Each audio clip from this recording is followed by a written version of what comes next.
Fala aí, nação tricolor! Seja bem-vindo a mais um vídeo aqui no canal. Vamos acompanhar as últimas notícias do São Paulo. O tricolor já volta a campo hoje, jogando em casa contra o São Bernardo. E esse impeachment do Júlio Casares vai sair ou não? Então, sem mais enrolação, vamos pro vídeo. Novidade importante sobre a votação do impeachment de Júlio Casares, marcada para essa sexta-feira.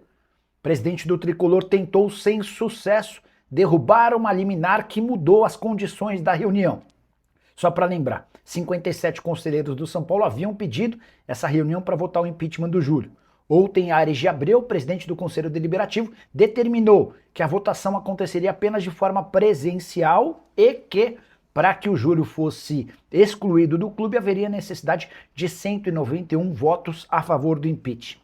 Pois bem, uma advogada torcedora do São Paulo foi à justiça e, através de uma liminar, conseguiu a possibilidade da votação de forma híbrida, ou seja, conselheiros vão poder votar presencialmente ou à distância. Outra questão importante, o número de votos para a saída do Júlio também diminuiu. Em vez de 191 votos, serão necessários 170. E foi isso que o Júlio Casares e sua diretoria tentaram caçar na justiça, o que não aconteceu. É possível que até sexta-feira, às 18h30, horário marcado para a reunião, o Júlio faça mais uma tentativa na justiça para tentar barrar essas novidades que alteram consideravelmente sua situação. Se o Júlio tivesse a votação apenas presencial, a chance dele se manter no cargo de presidente era muito grande. Com essa exceção que permite a votação à distância, as chances de o Júlio cair aumentam consideravelmente, especialmente por conta da redução em 21 votos. Uma coisa é precisar de 191 dos 265 votos de conselheiros. Outra coisa é precisar de 170 votos. O pessoal da oposição está bastante otimista com a possibilidade de queda do Júlio Casares se essas decisões na justiça se mantiverem. Você, torcedor do São Paulo, espera pela saída do Júlio Casares ou pela manutenção? Use o espaço para comentário e registre a sua opinião, beleza? Muito bem. São Paulo e São Bernardo, Arnaldo. Vai para campo. No último jogo, muita gente ficou um pouco mal impressionada com o time e também com o ânimo de jogadores e do Crespo, falando que precisa de reforços, 5 reforços. Também ficaram numa situação difícil, não dá para o cara detonar a diretoria, mas também não pode ficar defendendo, porque a coisa tá esquisita, falar que meio tentando blindar o time. Mas o fato é que o São Paulo precisa ganhar. O São Paulo é a lanterna do campeonato, precisa ganhar, precisa ter solução rápida para o time que jogou muito mal contra o Mirassol, em que pese o adversário forte.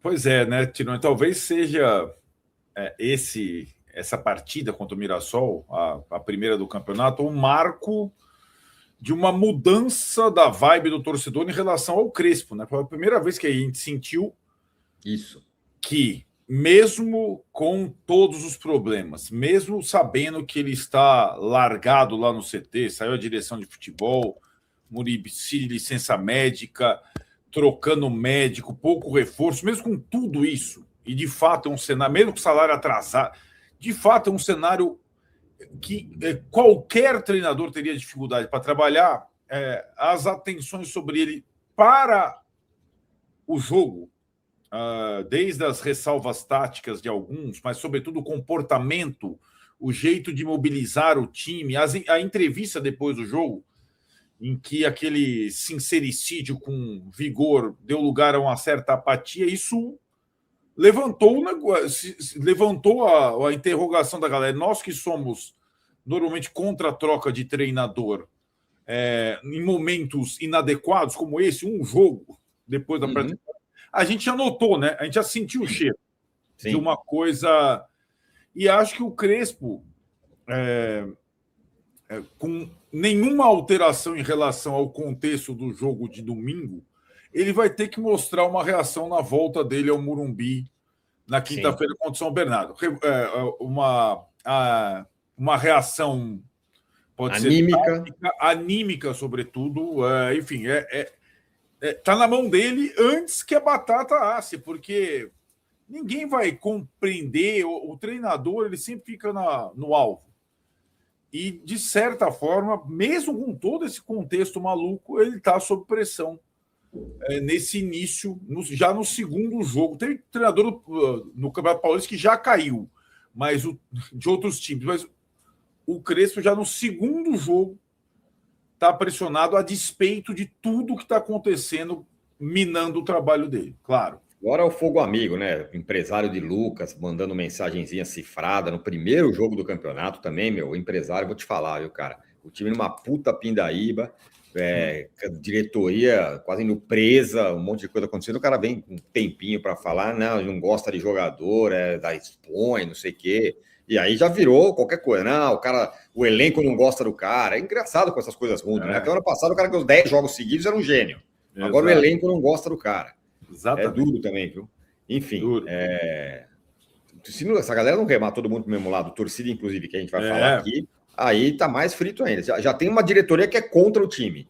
Exato. Se tiver torcida e empresário, não sei quem contra, aí realmente fica difícil. Bom, não volta alguém, pelo menos, dos machucados? Cara, né?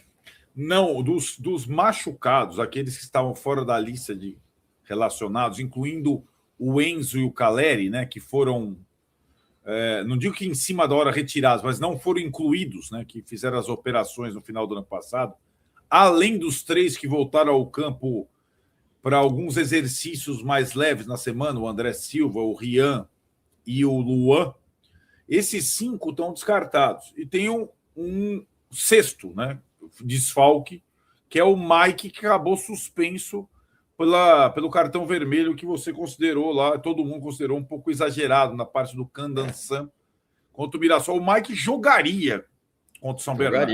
Pois é. Então, tem essa situação. E, assim, o que pode acontecer são voltas ao time titular de jogadores que estiveram no banco em Mirassol e não começaram jogando ou entraram durante o jogo. Tipo, Arboleda. Tipo, Tolói. Tipo, o Lucas, não sei se para começar, mas mais minutos. Tipo, Pablo Maia. Uhum. Tipo, o Wendel, que casou. Meu, o Wendel já fez de tudo. O casou? Boa sorte. O Wendel casou, tal, que cerimônia muito bonita, tal. Mas lembrando que contra o Mirassol, ele ficou no banco do Nicolas, entrou o Ferreirinha e ele não entrou. Já recuperado da questão da Mas ele pode jogar já? Ele treinou normalmente, né? Então relacionado será. Agora, não sei se para começar ou não. O Crespo foi muito cauteloso em relação àqueles que não. Mas, Tirone, é aquilo. Pressionado está o Crespo. Os jogadores também têm que ter, sobretudo os mais caros, eles têm que dar a cara para bater também, né? Senão o treinador vai morrer abraçado preservando o jogador. Sabe como é que é? Sim. Agora, assim, não é exatamente uma defesa do Crespo e tal, mas eu consigo entender. O cara que teve 70 lesões no ano passado, os caras lá se tratando com o Munjaro acabou, foi mais no fim do ano, mas enfim, o time teve 70 lesões, o cara colocava um cara em campo, o cara se machucava, o cara voltava, o cara, ele deve estar traumatizado de colocar a gente ainda não voando fisicamente com medo de que machuque. Então, depois o cara põe o Lucas se machuca de novo. Você não lembra a primeira resposta dele na coletiva contra o Mirassol? Acabamos o jogo sem nenhuma lesão. O cara meio comemorou isso. Comemorando. Ele está traumatizado com esse negócio. Exatamente. É incrível, né? Mas tá. É incrível. Então, dá para entender. Você tem razão. Dá para entender. Mas só que nós estamos aqui entendendo. Porém, o time fica muito frágil e sem opção, né? O time acabou 2025 sem lateral esquerdo e sem centroavante. Aí ele começa 2025 sem lateral esquerdo, sem centroavante, sem meia. É isso. Julian Fernandes pode pintar no São Paulo? Essa talvez tenha sido a pergunta que eu mais respondi durante a última live aqui no canal do Nicola. Só para você entender de quem estou falando. Julian Fernandes é um meio atacante argentino de 21 anos de idade, revelado no Vélez Sarsfield e que pertence ao New York City. O jogador perdeu espaço, especialmente no segundo semestre, não é titular desde julho. E nos últimos 6 meses do ano só conseguiu entrar em algumas partidas. O tricolor entende que o Julian Fernandes tem enorme potencial, mas nesse momento não há a capacidade financeira para a compra do jogador. A tendência é que o São Paulo apresente nos próximos dias uma proposta ao New York City, sugerindo um empréstimo com opção de compra, modelo que tem sido recorrente no tricolor. Julian Fernandes, que disputou na temporada passada 41 jogos com 3 gols e 5 assistências. A estratégia em relação ao Julian Fernandes é parecida à adotada com Kevin Zenon, atacante também argentino, que pertence ao Boca Juniors. O tricolor identificou no Zenon alguém super interessante, que caiu de produção no segundo semestre do ano passado e não tem conseguido ser protagonista no Boca Juniors. A proposta de empréstimo ao Boca já foi feita e o negócio é tratado como muito difícil. Durante a live também me perguntaram se o Zenon poderia ser trocado pelo Alan Franco. Mandei mensagem para o dirigente do São Paulo, que assegurou que se essa negociação acontecesse, seria motivo de justa causa para os dirigentes do São Paulo que levassem essa história adiante, até porque o Alan Franco é titular absoluto do São Paulo. O Zenon, nesse momento, é reserva na Argentina. O lateral esquerdo Nicolas tirou a cidadania espanhola e está na mira de 2 clubes da Europa. O jogador recebeu contatos oficiais da Roma e do Sevilha, que são 2 equipes que estão dispostas a fazer propostas oficiais para o São Paulo Futebol Clube já na outra janela de transferências, a do meio do ano, a mais forte. O atleta que foi titular na partida contra o Mirassol tem sido observado pelo futebol europeu. Barcelona e Stuttgart mais recentemente também chegaram a realizar sondagens e aí agora essas 2 equipes, tanto o Sevilha quanto a Roma, acenam com uma proposta de 5 milhões de euros na janela do meio do ano. Os 2 clubes são os mais interessados na contratação do jogador neste momento. Ele tem contrato com o São Paulo até dezembro de 2029, e então o São Paulo está muito bem quisto nessa questão, está muito bem seguro na sua situação contratual. Ele renovou seu contrato na temporada passada, é um dos grandes destaques do São Paulo nas categorias de base desde o Sub-17, e aí agora chama a atenção do futebol europeu. O São Paulo tem um contrato longo, está resguardado, até do que a gente conversa com o São Paulo, ainda não chegou nada oficialmente, mas eles sabem que sim, o Nicolas é uma das possibilidades de vir propostas na próxima janela de transferências. As 2 sondagens, as 2 sinalizações iniciais estariam na casa dos 5 milhões de euros, o que daria hoje, na cotação atual, algo em torno de 32 milhões de reais. A expectativa é que essa proposta chegue na mesa do São Paulo na janela do meio do ano, e aí vai depender da diretoria que estiver disponível no São Paulo, se vai ou não querer evoluir em uma negociação. A multa contratual do Nicolas está em 60 milhões de euros, mais de 300 milhões de reais, mas o aceno dessas 2 equipes está em 5 milhões de euros. O Stuttgart, como a gente trouxe anteriormente, que fez sondagem, também é uma das equipes cotadas para fazer uma proposta oficial. Ele chegou, o Nicolas, a fazer um intercâmbio lá em Stuttgart também, agradou bastante os dirigentes de lá, mas essas 2 equipes que a gente trouxe com exclusividade são as principais interessadas na contratação do jogador. Titular da última partida, ainda não sabemos se ele será titular contra o São Bernardo, mas é um jogador muito promissor, sabe jogar de ala, já jogou numa segunda linha também do ataque e é prioritariamente lateral esquerdo, tem agradado muito ao Crespo nos treinamentos desde a temporada passada, é uma joia a ser lapidada pelo São Paulo Futebol Clube, mas a situação grave financeira que o São Paulo vive não nos faz descartar uma possibilidade desse negócio acabar acontecendo. Acho que seria um erro crasso você vender o Nicolas, que é um grande ativo, por apenas esse valor. Não sou contra vendas. O São Paulo, nessa situação financeira atual, só sairá dessa situação com uma gestão competente e com vendas de atletas. Mas não é uma venda a qualquer custo. O Nicolas tem capacidade para ficar, se consolidar, ter rodagem e aí se valorizar dentro do plantel para quem sabe depois, aí sim, valorizado e com uma bagagem no futebol brasileiro, ele possa sim render uma boa grana. Não vamos muito longe, vamos olhar para o vizinho Santos, que acabou de vender o lateral esquerdo Souza, que na minha visão em base era o mesmo nível do que o Nicolas. Acabou de vender para o Tottenham, que é uma grande equipe, por 15 milhões de euros. O triplo dessa sinalização que chegou ao staff do atleta e que pode ser uma proposta a chegar no meio do ano. Então, Precisamos de vendas? Sim, mas precisamos de vendas inteligentes. Então, por esses valores, eu, Alexandre, não faria negócio pelo Nicolas. Acho que ele pode render muito. Pode não ter tido uma grande atuação na última partida, nos 45 minutos, mas é uma joia, precisa ser lapidado, precisa ser cuidado e acho que vai render muitos frutos ainda ao São Paulo. Tá comigo nessa ou você venderia por esses valores? Eu quero muito saber a sua opinião aqui nos comentários, tá? Então vamos comentar sobre essas últimas notícias do São Paulo. E com a indicação do Hernan Crespo, o São Paulo fez uma consulta pelo jovem meia atacante do New York City, Julian Fernandes, de 21 anos. Um bom jogador, mas que nem eu sempre falo aqui no canal, quando vaza uma notícia como essa, alguns clubes já querem entrar na parada, principalmente o Palmeiras. É incrível, né, galera? Quase todos os jogadores que o São Paulo quer, Palmeiras e Corinthians, querem entrar na disputa. Foi assim com Marlon Freitas e agora com o Alan do Flamengo. Mas vamos torcer para dar certo, porque o São Paulo tem que tentar trazer jogadores mais jovens.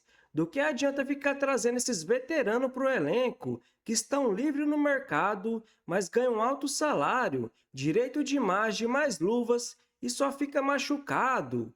Olha, no ano passado, por exemplo, o Oscar ganhava 1,5 milhão, fora o valor da patrocinadora. Rafael Tolói, quase 1 milhão. Luiz Gustavo, 700 mil. Lucas Moura, quase 2 milhões. E por aí vai. E esses jogadores praticamente não jogaram na temporada. Aí a gente pensa, não, no próximo ano o São Paulo vai trazer jogadores mais jovens.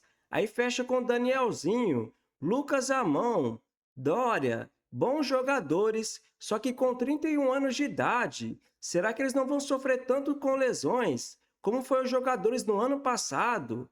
Até porque virou a temporada, mesmo assim Lucas Moura, o Wendel, entre outros, não joga, né, galera? É incrível. E enfim chegou o dia. Amanhã vai ter a votação pelo impeachment do Júlio Casares, que eu espero que aconteça. Não é possível, com tantas polêmicas graves fora de campo, ele continuar sendo presidente do São Paulo. Mas que nem eu sempre falo aqui no canal, esses conselheiros também precisam ser cobrados para votar certo amanhã e também votar certo no próximo presidente, porque não adianta nada o Júlio Casares sair e um indicado por ele ou algum amiguinho deles se tornar o próximo presidente do São Paulo, porque o pior presidente da história do clube era o Leco, agora é o Júlio Casares. E se nada mudar, daqui 2 ou 3 anos vai ser o próximo. Então eles precisam votar certo, né, galera? O São Paulo precisa se profissionalizar. Ou muda de vez, ou vai ter que virar SAF, não vai ter outro jeito. Uma SAF séria, como a do Bahia, por exemplo, não como a do Botafogo, que está toda bagunçada. O grande problema é que a gente olha para o lado e vê Palmeiras e Flamengo, que nem são SAF, dominando o futebol brasileiro. Aí que vem a pergunta, será que se o São Paulo não se profissionalizar de vez, daqui 2 ou 3 anos, não consegue disputar de igual para igual com Palmeiras e Flamengo? Só que aí a gente vê essas últimas notícias e fica difícil de acreditar. Então uma SAF no futuro é muito mais provável. Olha o Cruzeiro agora, por exemplo, virou SAF e mudou totalmente, né, galera? E o São Paulo então entra em campo hoje, jogando em casa contra o São Bernardo. Um jogo fundamental que o São Paulo precisa vencer. Até porque perdeu o primeiro jogo para o Mirassol por 3-0. E o próximo vai ser no dia 18, fora de casa contra o Corinthians. No dia 21 vai jogar em casa contra a Portuguesa. No dia 24, fora de casa contra o Palmeiras. No dia 28, o São Paulo vai estrear pelo Brasileirão. Vai jogar em casa contra o Flamengo. No dia 31 vai jogar em casa novamente, agora contra o Santos pelo Campeonato Paulista. Então essa temporada tende a ser muito difícil, porque vai emendar Paulistão com o Campeonato Brasileiro. Então o São Paulo precisa montar um bom elenco, né, galera? Então a provável escalação para esse jogo de hoje deve ter Rafael no gol, a linha de 3 zagueiros, Ferrarese, Arboleda e Alan Franco, na ala direita Cédric, no meio-campo Pablo Maia, Danielzinho e Marcos Antônio, e na esquerda Wendel ou Ferreirinha, e na frente Tapia ou Ferreirinha, junto com Luciano. E na minha visão, o Crespo tinha que mudar um pouco. Coloca 2 zagueiros ao invés de 3, né, galera? Faz alguma coisa. Por causa disso que eu discordo de alguns torcedores e comentaristas que falam, não, com tantas polêmicas fora de campo, os jogadores e o treinador não pode ser cobrado. Como assim não pode ser cobrado? Eles ganham 400 mil, 500 mil, 1 milhão, 1 milhão e meio por mês. São profissionais e não pode ser cobrado. Tem sim que ser cobrado. O São Paulo precisa jogar mais. Tem que ter mais raça. E o Crespo também precisa fazer alguma coisa. Algumas mudanças, né, galera? O São Paulo precisa jogar mais, mesmo com tantas polêmicas fora de campo. Então, se você curtiu o vídeo, deixa seu like, se inscreva no canal e até a próxima!